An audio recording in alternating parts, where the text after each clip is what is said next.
जय जगन्नाथ जय जगन्नाथ जय जगन्नाथ। जगतर नाथ जगन्नाथ बलदेव माँ सुभद्रांकर दर्शन। आहा कि सुंदर दृश्य। तीन ठाकुराणी ठाकुर दुई ठाकुर ओ माँ सुभद्रा कि सुंदर दिशुचंती। आज मोर कि भाग्य आज मु श्रीक्षेत्र रे आसी तीन ठाकुर को दर्शन करुची। ଆଉ କଣ ଅଛି ଜୀବନରେ? କଳି ଯୁଗର ଠାକୁର ହେଉଛନ୍ତି ଜଗନ୍ନାଥ ଜଗତର ନାଥ ଜଗନ୍ନାଥ।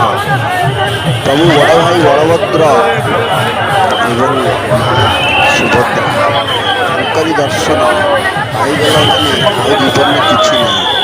ଯେଉଁମାନେ ଜଗନ୍ନାଥ ପ୍ରେମୀ ହେଇଥିବେ ନିଶ୍ଚୟ ଚ୍ୟାନେଲକୁ ଲାଇକ୍ କରିବେ ଏବଂ ସବସ୍କ୍ରାଇବ୍ କରିବେ। ଜୀବନରେ ଆଉ କିଛି ନାହିଁ ବାବୁ। ଏଇ ଭିଡ଼ ଭିତରେ ହେଇଯାଆନ୍ତା କି ମୋ ଜୀବନ, ସେଥିରେ କିଛି ଦୁଃଖ ନାହିଁ। ଜଗନ୍ନାଥଙ୍କର ଦର୍ଶନ କରିବା ଏବଂ ଜଗନ୍ନାଥ ଜଗତର ନାଥ ଜଗନ୍ନାଥଙ୍କ ପାଖରେ ଆସି ପହଞ୍ଚିବା, ଜଗନ୍ନାଥଙ୍କର ଭୋଗ ପାଇବା, ଜଗନ୍ନାଥଙ୍କର ଏଇ ଭିଡ଼ ଭିତରେ ନିଜକୁ ସାମିଲ କରିବା, ଇଏ ଜଗନ୍ନାଥ ନ ଚାହିଁଲେ ହେଇପାରିବନି। କୌଣସି ଲୋକ ଧନରେ ଠାକୁରଙ୍କୁ କେବେ ପାଇପାରେ ନାହିଁ, ମନରେ ହିଁ ପାଇପାରେ। ଯଦି ତମ ମନରେ ଭକ୍ତି ଥିବ ଭଗବାନ ନିଶ୍ଚୟ ତମକୁ ଡାକିବେ ତାଙ୍କ ପାଖକୁ। ଆଉ ଯାହା ପାଖରେ ଯେତେ ଟଙ୍କା ଥାଉ କିନ୍ତୁ ଠାକୁର ନ ଚାହିଁଲେ ତାଙ୍କ ପାଖକୁ ଯାଇପାରିବେନି। ଏଇ ଜଗନ୍ନାଥଙ୍କୁ ଦେଖିବାକୁ ସାରା ବିଶ୍ୱରୁ ଲୋକ ଆସୁଛନ୍ତି, ଜଗନ୍ନାଥଙ୍କ ସଂସ୍କୃତିକୁ ଆଦରିବାକୁ ଚାହୁଁଛନ୍ତି। ସଦର ରଷିଆ, ୟୁକ୍ରେନ ଏବଂ ଉତ୍ତର କୋରିଆ, ଦକ୍ଷିଣ କୋରିଆରୁ ଲୋକ ଆସିଥିବାର ଆମେ ଦେଖିବାକୁ ପାଇଲୁ। ଆପଣମାନେ ବି ଦେଖିଥିବେ କୁଆଡ଼ୁ କୁଆଡ଼ୁ ଦେଶ ବିଭିନ୍ନ ଦେଶରୁ ଲୋକମାନେ, ସେମାନେ ତ ଆମ ଜଗନ୍ନାଥଙ୍କର ଭକ୍ତ ନୁହନ୍ତି, ସେମାନେ ତ ଆମ ଧର୍ମର ସନାତନୀ ନୁହନ୍ତି, ସେ କାହିଁ ଜଗନ୍ନାଥକୁ ଦେଖିବାକୁ ଯାଉଛନ୍ତି? କାରଣ ଜଗନ୍ନାଥଙ୍କର ମହିମା ସାରା ଓଡ଼ିଶାରେ ନୁହେଁ, ଭାରତରେ ନୁହେଁ, ସାରା ବିଶ୍ୱରେ ଜଗନ୍ନାଥ ପ୍ରସିଦ୍ଧ। ଜଗନ୍ନାଥଙ୍କୁ ଲୋକ ଖୋଜୁଛନ୍ତି। ସାଇଣ୍ଟିଷ୍ଟ ବି ଆସି ପରୀକ୍ଷା କରି ଦେଖିଲା ପରେ ଜଗନ୍ନାଥଙ୍କ ବିଷୟରେ କିଛି ପାଉନାହିଁ ଏବଂ ଜଗନ୍ନାଥ ପ୍ରତ୍ୟେକ ଠାକୁର ବୋଲି ପ୍ରମାଣିତ ହୋଇଛି। ଏହା ମୁଁ କହୁନାହିଁ, ବଡ଼ ବଡ଼ ସାଇଣ୍ଟିଷ୍ଟ ମାନେ କହୁଛନ୍ତି। ଜଗନ୍ନାଥଙ୍କର ନନ୍ଦିଘୋଷ ରଥରେ ଯେତେବେଳେ କରିକି ହଲି ହଲି ଝୁଲି ଆସନ୍ତି, ଦର୍ଶକମାନଙ୍କ ମଧ୍ୟରେ ତାଙ୍କୁ ଦେଖିବାର ଆବେଗ, ପ୍ରେମ, ଭଲ ପାଇବା ସବୁ ବଢ଼ିଯାଏ। ଜଗନ୍ନାଥଙ୍କୁ ଦେଖିବା ପାଇଁ ପୁରୀରେ ସବୁ ଲୋକ, ସବୁ ତିନି ଠାକୁର ତ ମହାନ, ତିନି ଠାକୁରଙ୍କୁ ଦର୍ଶନ କରିଦେଲେ ଆପଣଙ୍କ ଜୀବନରେ ସାର୍ଥକ ପାଇଯିବେ। କିନ୍ତୁ ସମସ୍ତଙ୍କର ଟିକେ ଇଚ୍ଛା କାଳିଆ ସାଆନ୍ତଙ୍କୁ ଦେଖିବା ପାଇଁ, ତେଣୁ କାଳିଆ ସାଆନ୍ତଙ୍କ ପାଖରେ ପ୍ରବଳ ଭିଡ଼। ଜଗନ୍ନାଥଙ୍କୁ ଦେଖିବା ପାଇଁ, ଜଗତର ନାଥ ଜଗନ୍ନାଥଙ୍କୁ ଦେଖିବା ପାଇଁ ଲୋକମାନେ ପାଗଳ ହୋଇଯାଉଛନ୍ତି। କୁଆଡ଼ୁ କୁଆଡ଼ୁ ଦର୍ଶକ ଆସୁଛନ୍ତି, ଭକ୍ତମାନେ ଆସୁଛନ୍ତି। ଏତେ ବ୍ୟବସ୍ଥା, କୋଟି କୋଟି ଲୋକ ଅଛନ୍ତି, କିନ୍ତୁ ଜଗନ୍ନାଥଙ୍କ ପାଖରେ ସମସ୍ତେ ସମାନ। ସମସ୍ତଙ୍କ ପାଇଁ ଅନ୍ନ ଆହାର ବ୍ୟବସ୍ଥା ହେଇଛି। ସମସ୍ତେ ମାଗଣାରେ ଖାଉଛନ୍ତି, ପିଉଛନ୍ତି, ଜଗନ୍ନାଥଙ୍କୁ ଗାଉଛନ୍ତି। ପୁରୀର ସମୁଦ୍ର ବେଳା ଦେଖିଲେ ଆହୁରି କି ମନମୋହନ ଦୃଶ୍ୟ। ଆହା ଆହା ଆହା, ଭାଗ୍ୟରେ ଥିଲେ ଆପଣ ଏଇଭଳି ଦୃଶ୍ୟ ଦେଖିବାକୁ ପାଇବେ। ମୋ ଭାଗ୍ୟରେ ଥିଲା, ମୁଁ ଯାଇଥିଲି। ଆଉ କୋଟି କୋଟି ଦର୍ଶକଙ୍କ ଭାଗ୍ୟରେ ଥିଲା, ସେମାନେ ଯାଇଥିଲେ।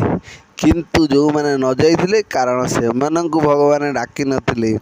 ପ୍ରଭୁ ଡାକିଲେ ସିନା ଆପଣ ତାଙ୍କ ପାଖକୁ ଯିବେ। କଥାରେ ଅଛି, ଧନ ଥିଲେ ଆପଣ ଠାକୁରଙ୍କ ପାଖରେ ପହଞ୍ଚି ପାରିବେ ନାହିଁ। ଯେତେବେଳେ ଯାକେ ମନଟି ଆପଣଙ୍କର ନ ହୋଇଛି ଠାକୁରଙ୍କ ପାଖରେ। ଇଏ ହେଉଛି ପ୍ରଭୁ ଦୟାଳୁ ଠାକୁର, ଭାବର ପ୍ରେମର ଠାକୁର। ତମ ଭାବ ଆଉ ପ୍ରେମ ଯଦି ଥିବ, ତମକୁ ସେ ଡାକି ନେବ। ଇଏ ଦାସିଆ ବାଉରୀଠୁ ନଡ଼ିଆ ନେଇଥିଲେ ସେଇ ଠାକୁର। ତେଣୁ ଆପଣ ଭାବନ୍ତୁ, ତେଣୁ ଆପଣଙ୍କର ମନରେ ଭକ୍ତି ଅଛି, ତେଣୁ ଶକ୍ତି ପଳେଇ ଆସିବ କେଉଁଠୁ? ଚାଲି ଚାଲି ଆପଣ ବଡ଼ଦାଣ୍ଡରେ ଯେଉଁ ପହଣ୍ଡି ହେବ, ସେ ପହଣ୍ଡିକୁ ଦେଖିବେ କେତେ ବାଟ ହେଇଥାଏ। କିନ୍ତୁ ଲୋକମାନଙ୍କ ଭିତରେ ଏତେ ଶ୍ରଦ୍ଧା, ବର୍ଷା ପିଟୁଛି ତଥାପି ଲୋକମାନେ ତା ଦେହରେ ଉତ୍ସାହିତ ହୋଇ କିଛି ଲୋକ କମି ନାହାନ୍ତି, ଲୋକ ବଢ଼ିବାରେ ଲାଗିଛନ୍ତି। ବର୍ଷାକୁ ଖାତିର ନାହିଁ, ଝଡ଼କୁ ଖାତିର ନାହିଁ ସେଇ ପ୍ରଭୁ କାଳିଆଙ୍କୁ ଦେଖିବାକୁ ବର୍ଷରେ ଥରେ। କାରଣ ସବୁବେଳେ ଆପଣ କାଳିଆକୁ ଦର୍ଶନ କରିବାକୁ ଯାଆନ୍ତି ମନ୍ଦିର ଭିତରକୁ। ଏଇ ଗୋଟିଏ ଦିନ କାଳିଆ ଆସେ ଆପଣମାନଙ୍କୁ ଦେଖିବା ପାଇଁ। କାଳିଆ ଆସେ ଆପଣମାନଙ୍କ ଦୁଃଖ ଶୁଣିବା ପାଇଁ। ମନ୍ଦିର ଭିତରକୁ କାଳିଆ ଆସନ୍ତି, ଜଗନ୍ନାଥ ଆସନ୍ତି, ପ୍ରଭୁ ବଳଭଦ୍ର ଆସନ୍ତି, ମା ସୁଭଦ୍ରା ଆସନ୍ତି ଆପଣମାନଙ୍କର ଦୁଃଖ ଶୁଣିବା ପାଇଁ।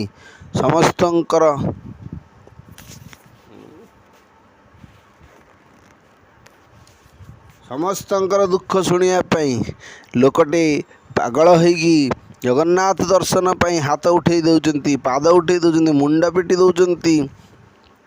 ହଁ, ଜଗନ୍ନାଥଙ୍କର ଯେଉଁ ପୂଜାରେ ବ୍ୟାଘାତ ହେଲା, ଇଏ ଜଗତର ନାଥ, ସିଏ କିପରି ଆସିବେ, ସେ କିପରି ଯିବେ, ତାଙ୍କର ଇଚ୍ଛା।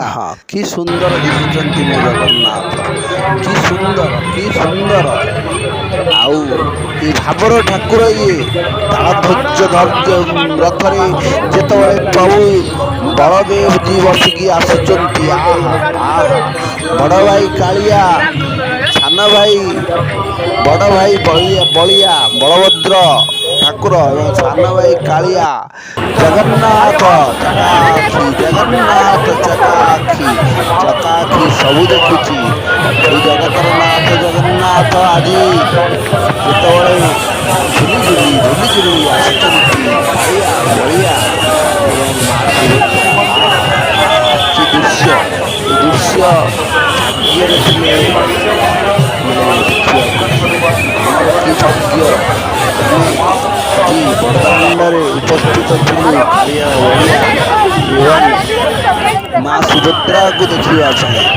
ତେଣୁ ତାଙ୍କର ଏ ଦୃଶ୍ୟ ଯିଏ ଦେଖିଛି, ସ୍ୱର୍ଗ ପ୍ରାପ୍ତି ହେଇଯାଇଛି। କାହିଁ ଯିବି ମୋ ମନ୍ଦିର, କାହିଁ ପୂଜିବି ଠାକୁର, ମୋ ପାଇଁ ତମ ବାପା ମା ଚଳନ୍ତି ଠାକୁର। ଯେଉଁ କଥାରେ କୁହାଯାଇଛି, ବାପା ମା ହେଉଛନ୍ତି ଚଳନ୍ତି ଠାକୁର।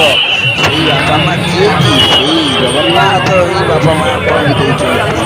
ତେଣୁ କାଳିଆ ଠାକୁର ହେଉଛନ୍ତି ପୃଥିବୀରେ ସମସ୍ତଙ୍କ ଯୁଆଡ଼େ ଯିବା ଦରକାର ନାହିଁ। ଆପଣ ସାରା ପୃଥିବୀ ବୁଲି ଆସିବା ଦରକାର ନାହିଁ। ଆପଣ ଯୁଆଡ଼େ ଯାଆନ୍ତୁ, ଆପଣ ଅଯୋଧ୍ୟା ଯାଆନ୍ତୁ, ଆପଣ ବାଲାଜୀ ମନ୍ଦିରକୁ ଯାଆନ୍ତୁ, ଯୁଆଡ଼େ ଯାଆନ୍ତୁ, ସାରା ବିଶ୍ୱ ଭ୍ରମଣ କରିକି ଆସନ୍ତୁ। ଭାରତର ସମସ୍ତ ତୀର୍ଥସ୍ଥଳ ବୁଲିକି ଆସନ୍ତୁ। କିନ୍ତୁ ଆପଣଙ୍କୁ